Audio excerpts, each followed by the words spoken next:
우리 하나님 말씀 누가복음 10장 30절로 36절 말씀입니다. 누가복음 10장 30절로 37절 말씀입니다. 자, 우리 한 목소리로 다 같이 시작. 예수께서 대답하여 이르시되 어떤 사람이 예루살렘에서 여리고로 내려가다가 강도를 만나매 강도들이 그 옷을 벗기고 때려 거의 죽은 것을 버리고 갔더라. 마침한 제사장이 그 길로 내려가다가 그를 보고 피하여 지나가고 또 이와 같이 한 레위인도 그곳에 이르러 그를 보고 피하여 지나가되 어떤 사마리아 사람은 여행하는 중 거기 이르러 그를 보고 불쌍히 여겨 가까이 가서 기름과 포도주를 그 상처에 붓고 싸매고 자기 짐승에 태워 주막으로 데리고 가서 돌보아 주니라. 그 이튿날 그가 주막 주인에게 데나리온 둘을 내어주며 이르되 이 사람을 돌보아 주라.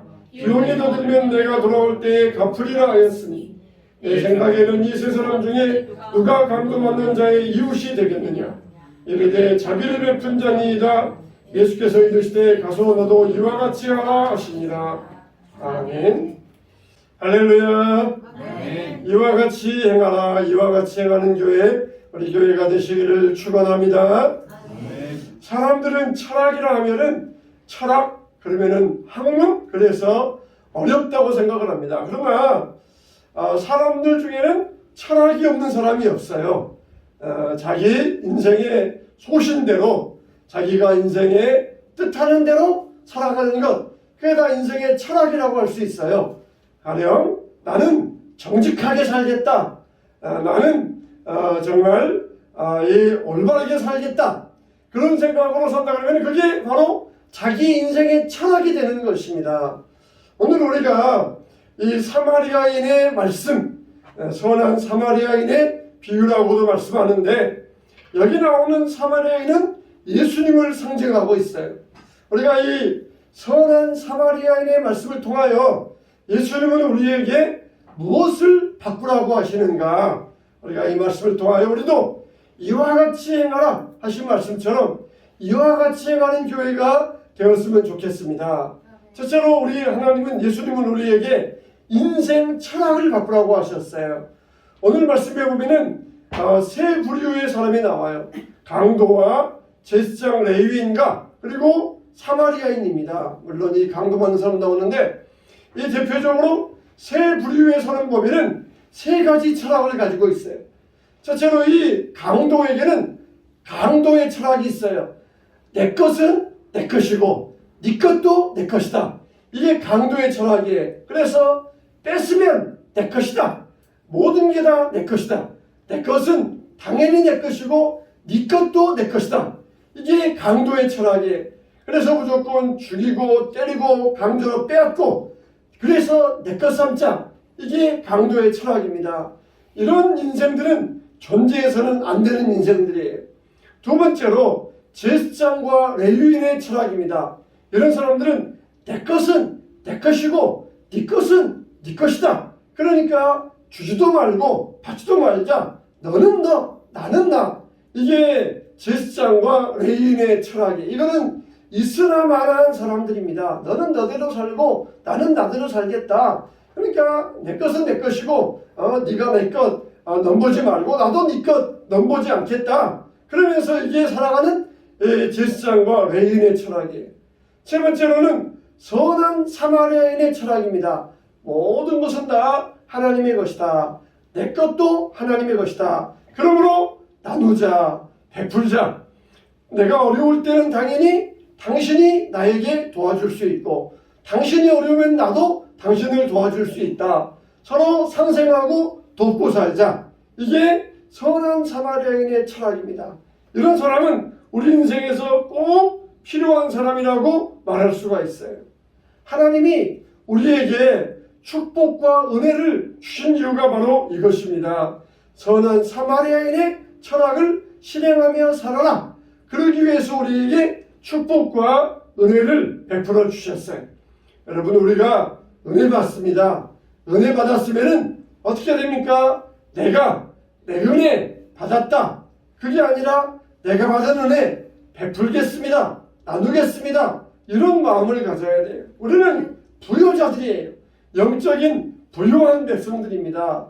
남들과 비교해서 재산이 없다, 나는 가난하다, 그러지 마세요. 우리는 영적인 부유자들이에요. 영적으로 볼 때에는 세상에 누구보다 부유한 사람이 우리 자신들입니다. 그리고 우리는 은혜 받았으면 그 은혜를 베풀 수 있어야 돼요. 내가 받은 은혜 나 혼자만 간직하고 내 것은 내 것이고 네 것은 네 것이니까 그렇게 하는 것이 아니라 우리가 베풀고 나눌 수 있어야 됩니다. 이게 선한 사마리아인의 철학이에요. 하나님은 세상에 줄 것을 교회에 맡기십니다. 그래서 교회를 통하여서 세상에 주도록 만들어 주셨어요. 우리의 모든 것은 다 하나님의 것입니다. 그러므로 나누어 줘야 돼요. 이게 철학입니다. 교회는 복음을 가지고 있어요. 이 복음을 가지고 있는 것. 세상은 복음이 없어요. 기쁜 소식, 예수 그리스도의 보혈로 내가 용서받고 천국 백성 되었다. 이런 기쁜 소식, 복음을 가지고 있습니다. 그러면은 내 것은 내 것이니까 나 혼자 은혜 받아서 구원받고 천국 가겠다. 너희들은 지옥 가라. 그런 철학을 가져서는 안 돼요. 내가 받은 은혜, 하나님의 것, 하나님이 주셨으니까 이것을 모두에게 나누겠습니다. 베풀겠습니다. 내가 은혜가 부족할 때에는 또 내가 다른 사람을 통하여서 은혜 받고 보충할 수 있고, 이런 이 상생의 관계, 서로 돕고 살아가는 관계, 이게 바로 선한 사마리아의 철학이고 우리가 이런 인생의 철학으로 바뀌어질 수 있어야 됩니다. 우리나라에 경주 최부잣집이 있었어요. 이 경주 최부잣집에게는 이 가정에 6가지 훈계가 있었습니다. 대대로 무려 300년을 내려오는 부잣집이었어요. 대개 이제 부자들이 3대 가기 어렵다 그러잖아요. 근데 이 최부잣집은 300년을 내려오는 그런 경주의 부잣집이었습니다. 근데 이들에게는 철저한 철학이 있었어요. 가문의 철학이 있었습니다. 먼저는 벼슬을 하려면은 진사 이상의 벼슬을 하지 말라. 괜히 높은 자리에 올라가면 어떻습니까? 정쟁에 휘말릴 수 있어요. 그러면은 상대방에 의하여서 멸문지혈을 당하게 됩니다. 조선시대에는 완전히 삼족을 멸했잖아요. 그래서 잘못된 편에 섰다가 멸문지혈을 당할 수 있다. 그러므로 진사 이상의 벼슬에 나가지 말라. 진사는 뭡니까? 가장 과거에서 초시에 올라가 가지고 가장 받는 이 벼슬이 진사예요. 진사. 그래서 벼슬에 나가지 못하고 그냥 명예직으로 주는 그런 벼슬이 진사라는 벼슬입니다. 그러니까 이렇게 진사 이상의 벼슬을 하지 말고 온 가족의 화를 면하도록 하여라. 또 이들에게는 백리 이상의 굶는 사람이 없도록 하여라. 만일 백리 안에 있는 사람 중에 굶어 준 사람이 있으면 그거는 우리 집안의 책임이다. 백리 40kg 안에 있는 사람들 굶지 못하게 해라. 또 흉년에는 땅을 사지 말아라 그랬어요. 흉년에는 먹을 것이 없으니까 조그마한 땅을 붙이고 있는 이 작은 사람들이 그것을 팔아요. 당장 곡식이 없으니까 가족을 먹여 살리기 위해서 팔아서 나중에는 결국 소장농으로 전락합니다. 그럼 어떻게 했습니까? 땅값이 헐값이에요. 곡식값은 올라가고 땅값은 싸니까 곡식을 조금 주고 땅을 헐값으로 모이면은 얼마든지 큰 땅을 차지할 수 있어요. 그러나 그런 흉년의 때에는 남의 피눈물 흘려가는 땅을 사서 치부하지 말아라. 또 그리고 며느리들이 새댁이 들어오면은 3년 동안은 무명옷만 입어라. 부잣집에 시집왔다고 해서 비단옷 입고 처음부터 사치하지 말고 무명옷 입어가면서 저 낮은 데서 올라와서 부잣집 며느리의 노릇을 하라는 것이에요. 이렇게 이 나머지 2가지 있지만은 이런 이 가문의 철학을 가지고 지켜왔어요. 이걸 보면은 우리가 보면은 성경에 나오는 레위기 말씀과 거의 비슷합니다. 애들은 정말 성경에 나오는 레위기 말씀과 거의 비슷하게 실천하면서 하나님께 저는 복을 받았다고 생각을 합니다. 이렇게 올바른 인생 철학, 올바른 철학을 가지고 살아가니까 이 300년을 이어오면서도 그의 가문이 번제하였고 어떤 정쟁과 사화와 정변 가운데서도 휘말리지 아니하고 이어져 내려올 수 있었던 것이에요. 우리에게는 어떤 인생의 철학이 있습니까? 정말 오늘날 많은 사람들이 강도의 철학이나 제사장과 레위인의 철학으로 변해가고 있어요. 네 것도 내 거다. 내 것은 내 거다. 네 것은 네 것이고, 그러면서 이런 철학으로 변해가고 있지만 우리는 이걸 버려야 됩니다. 사마리아인의 철학처럼 도덕적인 실천력을 가지고 살아갈 수 있어야 돼요. 저는 사마리아인은 내가 가진 것을 가지고 구해주자, 살려주자, 도와주자, 이렇게 삶 철학을 가지고 있었어요. 예수님은 뭐라고 하셨습니까? 가서 너도 이와 같이 하라. 다른 말씀이 아니에요. 짧게 말씀하시면서 너도 그렇게 살아라. 강도처럼 살지 말고 제사장 레위인처럼 살지 말고 가서 너도 선한 사마리아인처럼 베푸는 자가 되고 이런 인생의 철학을 가진 자가 되어라. 이렇게 명령하여 주셨어요. 우리 교회도 마찬가지입니다. 우리 교회가 세상적으로는 볼품이 없지만 우리 교회가 어떤 교회입니까? 복음을 가진 교회, 하나님의 복음을 품은 교회입니다. 우리가 세상적으로는 남들에게 베풀 것이 부족하지만 우리가 가진 이 복음, 세상 모두가 들어야 될 이 복음을 가지고 있기 때문에 우리는 이것을 베풀고 나눠줄 수 있어야 돼요. 우리만 잘 믿고 우리만 천국 갑시다, 이게 아니라 더 많은 사람들, 더 많은 영혼들을 주님 앞에 데리고 갈 수 있어야 돼요. 이런 믿음의 철학을 가질 때에 하나님께서는 우리 교회를 든든히 세워주실 줄로 믿습니다. 두 번째로 도덕을 바꾸라는 말씀이에요. 인간에게는 도덕이 있습니다. 진실해라, 정직해라, 근면해라, 용기를 가져라, 정의로워라, 겸손해라, 책임감 있어라, 용서해라, 협동해라, 단결해라, 애국애족해라, 희생해라, 봉사해라. 이게 다 도덕이에요. 그런데 만일 이런 도덕이 없으면 인간은 동물과 마찬가지가 되어버립니다. 도덕이 없는 동물들은 배가 고프면 동료들도 잡아먹습니다. 배가 고프면 동료들과 싸워요.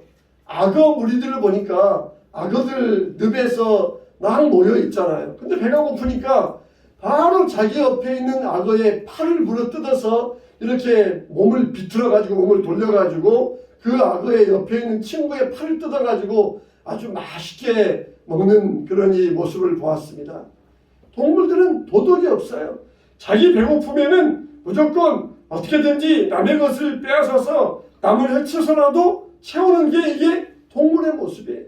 이게 강도입니다. 남의 물건을 빼앗아서 사람을 죽이는 인생, 동물만도 전혀 못한 인생, 이게 강도의 모습이에요.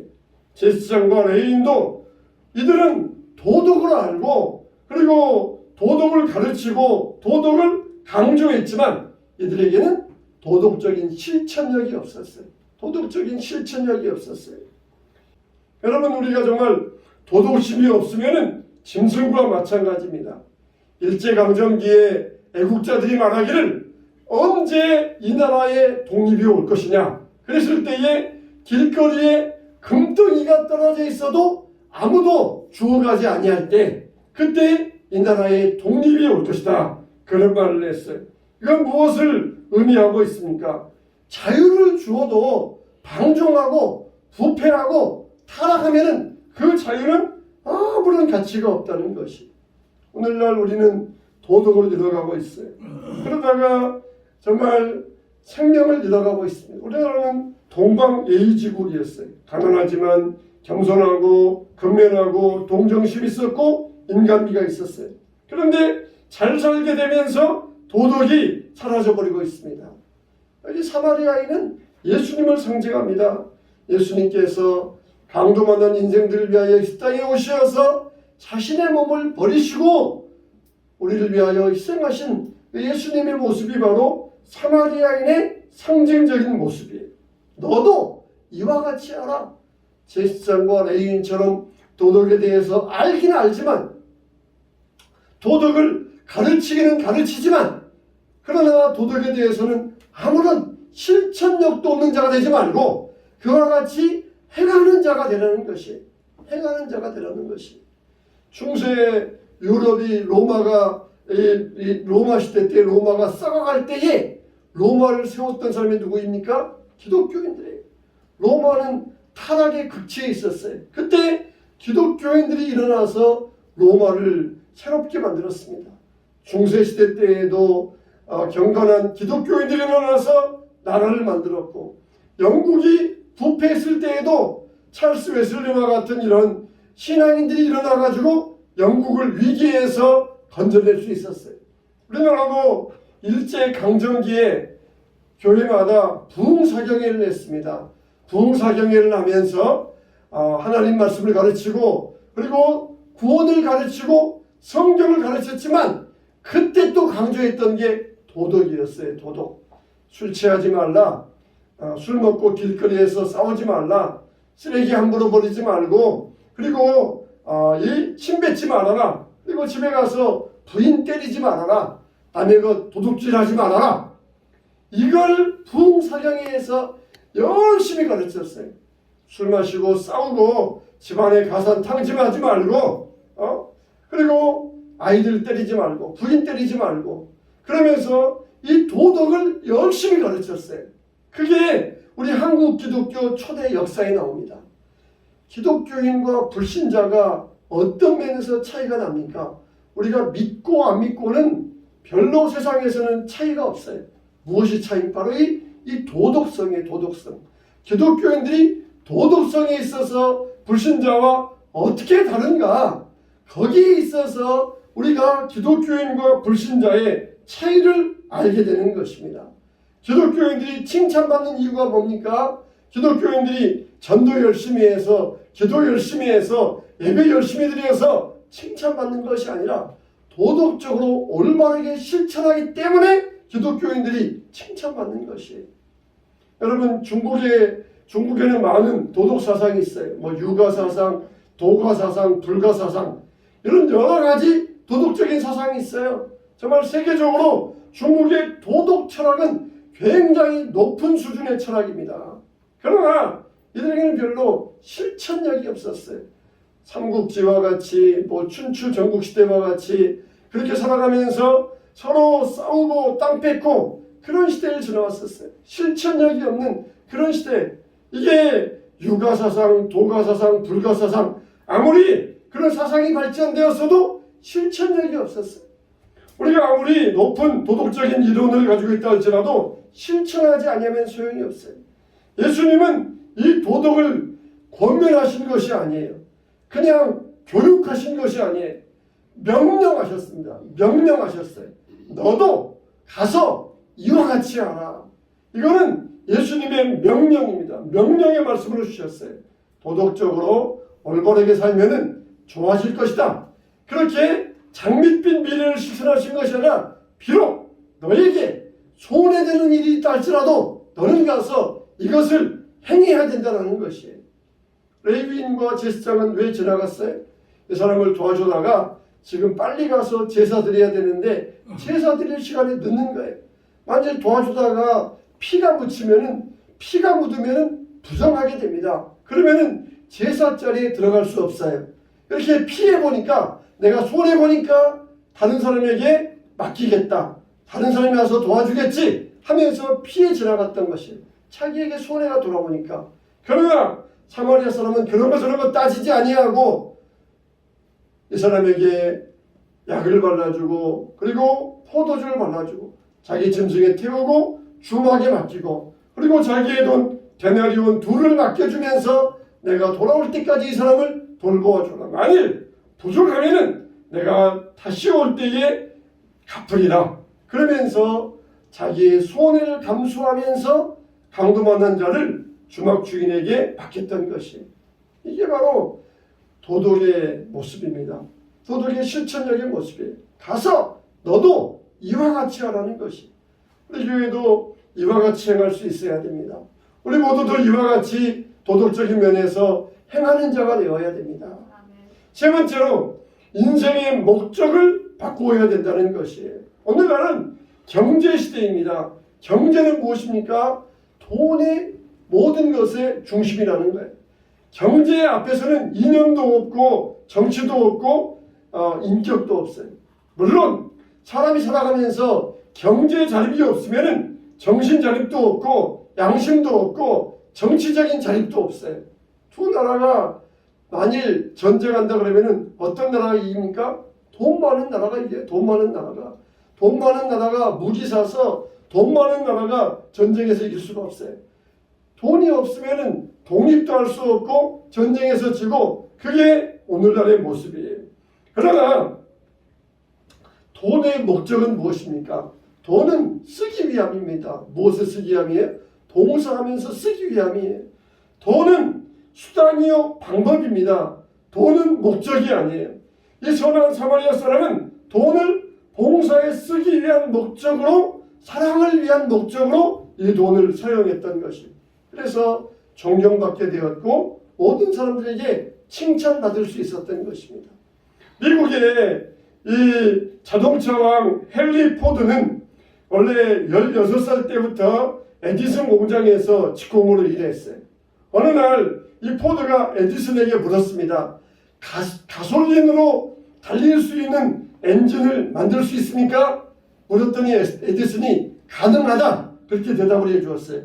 그래서 이 포드는 이 가솔린으로 가는 엔진을 개발해서 무려 13년 만에 자동차를 만들었습니다. 그리고 자동차 회사를 세우면서 어떤 철학을 가졌습니까? 미국의 가난한 사람들도 자동차를 못하는 사람이 없게 하겠다. 그러니까 자동차를 싸게 만들어서 견고하고 튼튼하고 값싸게 만들어서 가난한 사람들도 고생하는 일이 없이 모든 미국 사람들이 자동차를 타게 해주겠다. 이게 헨리 포드의 인생 철학이었어요. 미국의 석유 사업가였던 록펠러는 33세에 백만장자가 되었습니다. 그러다가 43세에는 미국에서 제일 부자가 되었고 53세에는 세계 최대 갑부가 되었어요. 이 록펠러의 인생 목표는 뭐였습니까? 돈을 버는 거예요. 돈을 버는 것. 그래서 돈 버는데 방해받지 않기 위해서 결혼도 아주 늦게 했다 그래요. 왜 사느냐 물어보면 돈 벌기 위해서, 돈 모으기 위해서 살았다 그래요. 출장 가서도 호텔에 묵으면은 그렇게 돈 버는 백만장자가 호텔 사원에게 여기에서 가장 싼 방이 있으면은 제일 싼 방으로 주세요. 그러면서 그렇게 아껴가면서 돈 모은 일에 철저했어요. 그런데 원래 이 포드는, 이 록펠러는 믿음의 어머니에게서 신앙생활을 했기 때문에 어머니가 그에게 따로 신앙의 10계명을 주었어요. 주의를 거룩하게 지켜라, 11조 생활해라, 이런 별도의 10계명을 지키면서 신앙생활을 잘했습니다. 그런데도 그는 열심히 돈 모으는 것, 이걸 목적으로 삼았어요. 그게 자기의 축복이라고 생각을 했었습니다. 그런데 행복이 없어요. 행복이 없어요. 사람들이 자기 앞에서는 굽실굽실하지만 그를 존경하는 사람들은 없었습니다. 록펠러는 생각하기를 내가 돈을 더 많이 모으면 사람들은 나를 존경할 것이다. 그러면서 또 더 악착같이 돈을 모았어요. 그러다가 55세 때에 신경쇠약으로 심한 희귀병에 걸리게 되었습니다. 하루에 우유 한 컵도 먹지 못할 정도로, 그러니 아주 심각한 병에 걸렸어요. 의사가 말하기를 당신은 1년밖에 못 삽니다. 그러면서 사형 선고를 내렸습니다. 어느 날 검진을 받기 위해서 휠체어를 타고 병원에 들어섰는데 이런 문구가 병원 현관에 액자가 걸려 있었어요. 사도행전 2장 35절, 주는 것이 받는 것보다 복이 있다. 그런 문구를 보았어요. 이상하게 그날따라 그 성경 말씀을 읽자 온몸에 전율이 쏟아졌습니다. 그리고는 하염없이 눈물이 흐르기 시작했어요. 병원 로비에서 한 구석에서 울고 있는데 갑자기 병원 로비가 시끄러지는 것이었습니다.